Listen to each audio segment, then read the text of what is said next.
Europe 1. Culture Média sur Europe 1, Thomas Hill avec Cécile de France à l'affiche de second tour, le dernier Albert Dupontel à voir partout en France dans les cinés demain mercredi. Un film que vous décrivez comme un drame rigolo. C'est comme ça qu'on... Oui, c'est ça, une femme populaire, quelque chose de Charlie Chaplin, C'est ça. avec le bonheur de partager un désarroi commun, on peut dire, mais surtout en rire et se distraire et passer un bon moment et en avoir pour son billet. Et c'est Une ce qu'on farce, donc. C'est ce qu'on va faire tout de suite d'ailleurs avec notre invité inattendu. Et alors dans second tour, Cécile, vous incarnez une journaliste politique en disgrâce qui a été placée à la rubrique football et qui revient pour la campagne présidentielle. Eh bien, lui, il commentait le foot et maintenant, il est commentateur de vie politique. Il s'appelle Julien Duplex et d'ailleurs, il commente absolument tout ce qu'il voit. Bonjour Julien. Oui, bonjour et bienvenue dans ce studio Coluche d'Europe numéro 1 pour assister à cette rencontre exceptionnelle entre Cécile de France et Thomas Hill. Une première, puisque jamais jusque-là il n'avait eu l'occasion de se retrouver face à face. Les cotes pour cette rencontre sont de 1,25 pour une interview qui se déroule bien. 30 contre 1 pour une Cécile de France qui quitte le studio en giflant Thomas Hill. Ah oui, non, je pense que la rencontre se passe plutôt bien, Julien. Ouais, pas de problème. méfiez-vous quand même, elle a un caractère, Cécile de France. Ouais, on sait jamais. Alors Julien, vous commentez la vie politique façon journaliste sportif, c'est ça tout le temps, c'est ça. Je suis le seul à le faire en France. En fait, je me mets dans un coin à l'Assemblée nationale et par exemple, je commente tout ce qui se passe. Et je peux vous dire que c'est pas de tout repos. Ah oui, on imagine. Alors ça donne quoi, par exemple, une séance commentée de l'Assemblée nationale ? C'est parti pour les questions au gouvernement. Oh là là, François Ruffin qui prend le micro et pose une question sur le glyphosate. Très bien placée. Elle fait mal au ministre de l'Agriculture. Je peux vous dire qu'ils ne passeront pas leur université d'été ensemble. Et Elisabeth Borne là qui reprend la main. Elle prend son temps, elle réajuste ses lunettes. Oh là là, elle tire sur sa barboteuse. C'est interdit ça, madame, dans l'hémicycle. Et elle le sait. Elle se prépare. Ah, j'ai l'impression qu'elle va faire sa spéciale, Thomas. Oui, c'est ça, c'est fait. Elle envoie son 49.3. Son 13e en carrière incroyable. Elle n'est plus qu'à 15 petites unités du record de Michel Rocard et Éric Ciotti.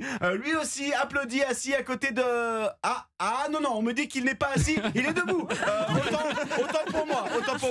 À vous Thomas, à vous les studios. Ah ouais, c'est super sympa. C'est génial. Ah ouais, non, ça change de vivre la politique comme souvent ça. les chaînes politiques, c'était comme ça. Mais ça doit quand même pas être marrant tous les jours d'être avec vous. Ah non, écoutez, quand je veux me marrer, je vais au Sénat. Faut savoir que là-bas, 11 sénateurs sur 10 passent leur temps à faire la sieste en séance. Donc moi, ce que je fais, je m'installe avec mon micro entre deux sénateurs qui roupillent et là, j'envoie la sauce. Oh là là, tac de Gérard Larcher qui vient de taper dans la corbeille de viennoiserie. Et 1, et 2, et 3 croissants. Oh, je peux vous dire que là, ça les a réveillés, Thomas. Oh là là. Alors Julien, est-ce que vous aimez votre métier ? Ouais, non, je l'aime bien, mais c'est ma femme, Séverine, elle en peut plus. Déformation professionnelle oblige, je décroche pas à la maison. C'est-à-dire, vous commentez Je commente nos engueulades. Ça la rend complètement folle. Ah, je veux bien vous croire. J'aimerais bien une petite démonstration pour voir à quoi ça ressemble. Vous me laissez pas reprendre mon souffle.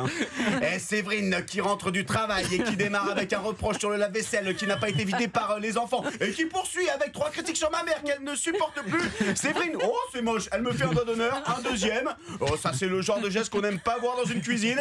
Oh la rencontre s'emballe. Séverine prend une assiette et la lance. Je plonge, j'esquive, frigo sortant, match nul.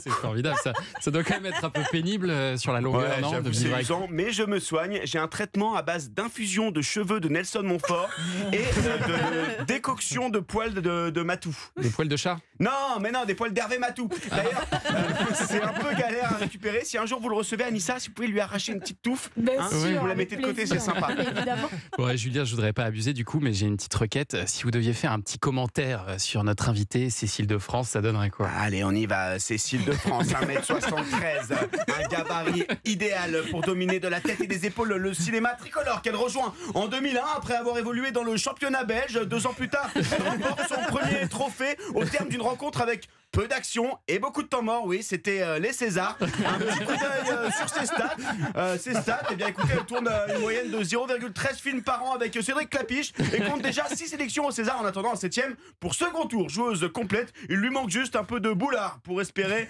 décrocher le melon d'or. Ah, ça, il manque beaucoup de boulard. Et alors, si vous deviez l'interviewer, vous lui demanderiez quoi ? Alors, Cécile, d'abord, félicitations pour votre prestation ce matin. Vous avez survolé la rencontre un peu hachée pourtant, et oui, sur Europe 1, les l'essentiel, c'est les 3 pubs.